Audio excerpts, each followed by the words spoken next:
KCNTV 월드 기독교 방송입니다.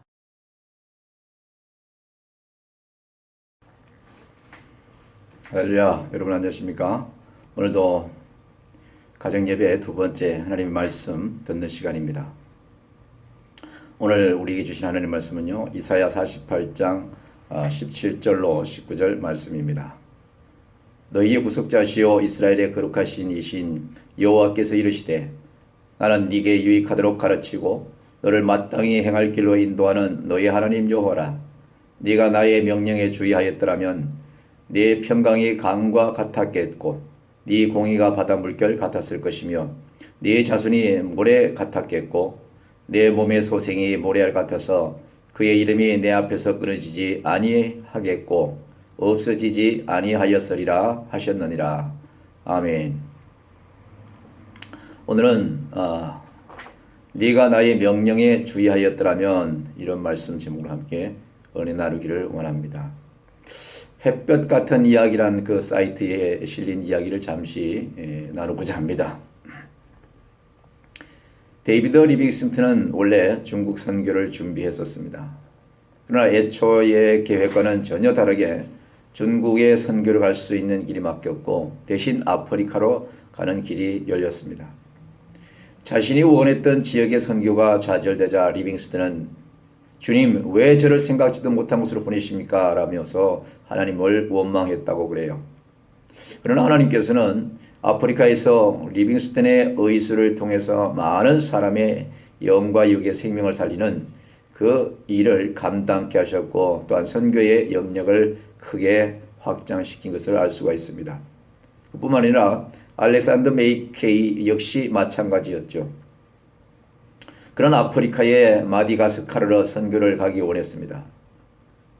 그러나 하나님께서는 그를 우간다로 보내셨죠. 그곳에서 이전에 어떤 선교사도 하지 못했을 정도로 큰 열매를 맺게 하셨습니다. 뿐만 아니라 윌리엄 캐리는 남태평양의 군도로 선교를 가려고 준비했습니다. 그도 역시 하나님께서는 캐리를 남태평양의 군도로 보내지 아니하고 인도로 보내신 것을 알 수가 있습니다. 근데 캐리는 처음에 하나님 왜 길을 막으십니까? 라며 따졌다고 그랬습니다. 인도에 도착한 뒤에 이 길이 주님의 뜻이었군요 라는 깨달음과 감사의 기도를 드리게 되었다고 합니다. 인도하시고 예비하시는 분은 모두 하나님이십니다. 하나님의 부름을 따를 때 하나님의 능력을 체험하게 됩니다. 나의 생각으로 이해가 되지 않더라도 주님이 인도하시는 대로 한 걸음씩 한 걸음씩 옮겨 나가십시오. 반드시 장대하게 될 때가 있을 것입니다. 왜냐하면 하나님께서는 우리에게 유익을 주고 우리가 마땅히 또 가야 할 그 길로 인도하시기 때문에 그렇습니다. 오늘 말씀을 보면 하나님께서 이스라엘 백성을 향하여 한탄하시는 모습을 볼 수가 있습니다. 바로 네가 나의 명령에 주의하였더라면 하고 말씀하시고 계신 그 대목입니다. 여러분은 하나님의 명령에 얼마나 따르고 있습니까? 이 말씀은요, 이스라엘 백성이 하나님의 명령 귀를 기울이고 순종했더라면 그들에게 복이 되었을 텐데 그렇지 못했다는 것입니다. 자녀들이 부모의 말을 잘 들어야 되겠죠. 그러나 어릴 때 보면 대답은 예스라고 해놓고 뒤돌아서서는 부모님의 말을 100% 순종하고 따르지 않는 그런 때가 많죠. 다 컸다고 사춘기 때 자기 멋대로 부모의 곁을 떠나서 세상에 나가서 홀로 서겠다고 하지만은 결국 나가는 그날부터 고생이 많고 여러 가지 험난한 그 사정에서 그것을 이겨내지 못하고 다시 돌아오는 그런 어리석은 청소년들도 볼 수가 있습니다. 사실 하나님의 말씀에 순종하는 것이 우리에게 복이 되죠. 그런데 문제는 사람들이 말씀에 잘 순종하지 않는다는 것입니다. 그래서 하나님께서는 준비하신 복을 받지 못한다는 것입니다. 하나님께서 저와 여러분에게 각자에게 크고 작은 다 복을 예비하시고 준비하셨습니다. 다만 그 하나님 말씀에 순종하고 따르는 자가 예비하고 준비하신 하나님의 복을 받아 누릴 수가 있다는 것이죠. 그러니까 하나님께서 얼마나 안타깝겠습니까? 얘들아 제발 내 말 좀 들어. 그래야 행복하게 살 수 있어 하고 애타게 외치시지만 우리는 못 드는 채 우리들의 생각대로 살아가는 경우가 많습니다. 그러나 하나님의 명령에 순종하는 것이 왜 우리에게 복이 될까요? 여기에 대답은 오늘 말씀에서 명확하게 가르쳐주고 있습니다. 17절 하반절입니다. 나는 네게 유익하도록 가르치고 너를 마땅히 행할 길로 인도하는 너의 하나님 여호와라. 하나님께서는 우리에게 유익하도록 가르치신다는 것입니다. 하나님께서는 전지전능하신 분이십니다. 그래서 어느 것이 우리에게 도움이 되는지 혹은 어느 것이 우리에게 해가 되는지 정확하게 알고 계신다는 뜻이 됩니다. 우리가 그 하나님의 가르침을 따른다면 절대 손해볼 일은 없습니다. 한 치 앞도 보지 못하는 우리 생각대로 살아간다면 경우에 따라서는 쫄딱 망할 일도 있겠지만 하나님의 가르침을 따른다면 그럴 일은 절대로 없다는 것이죠. 인생을 먼저 살아본 또 많은 삶의 경험이 많은 부모의 말을 잘 들어서 잘못된 자녀는 하나도 없습니다. 또 하나님께서는 우리가 마땅히 가야 할 길로 인도하신다는 것입니다. 그 길은 생명의 길이요 우리의 본분을 다할 수 있는 길입니다. 따라서 하나님의 인도하심을 따른다면 영원한 생명을 얻을 수가 있습니다. 사람답게 살아갈 수가 있다는 거죠. 넘치는 사랑을 가지고 선하고 의롭게 살아갈 수 있다는 말씀입니다. 그러니까 하나님의 명령에 순종하는 것이 바로 우리들의 복이 되는 것이죠. 그런데 도대체 어떤 복을 받게 될까요? 그것은 오늘 본문 말씀의 18절 19절에 잘 나타나고 있습니다. 네가 나의 명령에 주의하였더라면 너의 평강이 강과 같았겠고 네 공의가 바다 물결 같았을 것이며 네 자손이 모래 같았겠고 네 몸의 소생이 모래알 같아서 그의 이름이 내 앞에서 끊어지지 아니하겠고 없어지지 아니하였으리라 하셨느니라. 아멘. 하나님의 명령에 순종하면 우선 평강이 강과 같을 것이라고 합니다. 즉 우리에게 임하는 평강이 강과 같이 풍족하고 넘친다는 말씀입니다. 그래서 안으로 걱정, 근심, 두려움이 사라지는 것이죠. 밖으로 우리를 위협하는 자가 힘을 쓰지 못하고 역경이나 고난이 다 떠나가게 되는 것입니다. 실상은 하나님의 말씀을 순종하지 못하고 내가 먼저 앞서서 하기 때문에 문제가 생기는 것이고 실패하는 것이지 하나님의 말씀에 온전히 순종한다면 우리 모두는 모든 일이 다 형통할 줄로 믿습니다.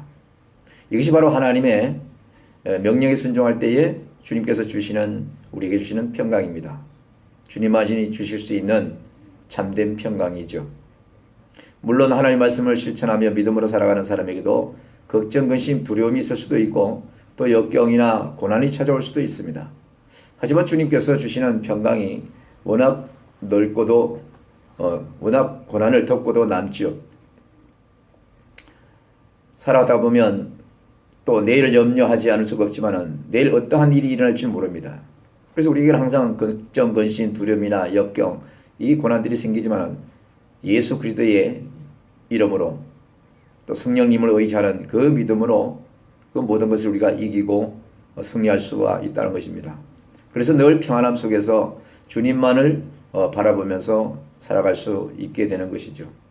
둘째로 공의가 바다 물결 같을 것이라고 합니다. 하나님께서는 우리들에게 공의롭게 살기를 원하십니다. 하나님의 성품을 담고 예수님의 그 성품을 담고 살아가기를 원하십니다. 왜냐하면 자녀가 올바른 인생 가치관을 가지고 있는 부모의 모든 품성을 담는다는 것은 매우 중요한 것이죠. 하나님의 자녀가 하나님의 성품과 하나님의 공의로움을 닮는다는 것은 당연한 것이고 또 그렇게 해야만 올바른 부자지간의 아름다움과 사랑이 싹튼다고 생각이 됩니다. 하나님께서는 우리들에게 그런 공의를 새롭게 하기를 원하십니다. 또 하나님께서는 우리들에게 그렇게 공의롭게 또 살기를 원하시기도 합니다.